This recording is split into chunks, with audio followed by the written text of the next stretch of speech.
आधा घर लिपनी नदिया तब आधे हठी ठाननी आधे हठी ठाननी हो। भाभी हम ले बैसोनी कई का गनवा तबई घराली पबो। एक नोटी फेंकनी भौजिया दूसर नोटी फेंक दूसर नोटी फेंकनी हो। ननदी जाऊ मोरे लाल ना जा नमी का गनवा तुम है देबई का गनवा तुम का देबई हो।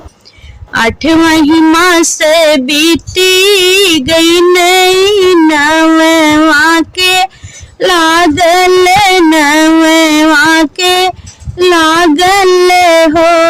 सखिया भौजी के भाई नंदे लालया गनवा में खेलैया गनवा में खेलई हो।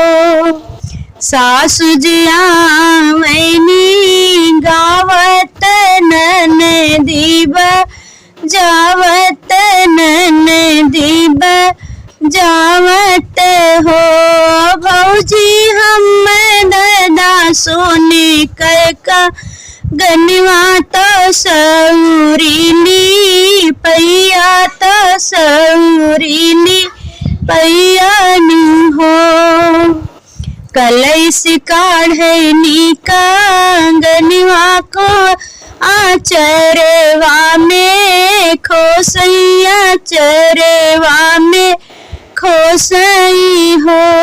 ननदी दिया लैके खोज तू का गनवाया गनवा में है रैन आंगनवा में है रैनई हो।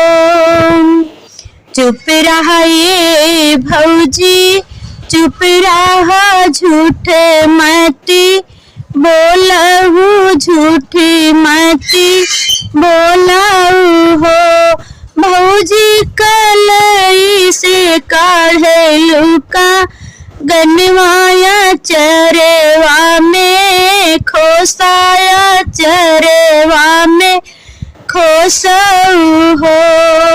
अचरा से काढ़नी का गनवाया गनवा में फेंकैया गनवा में फेंकई हो।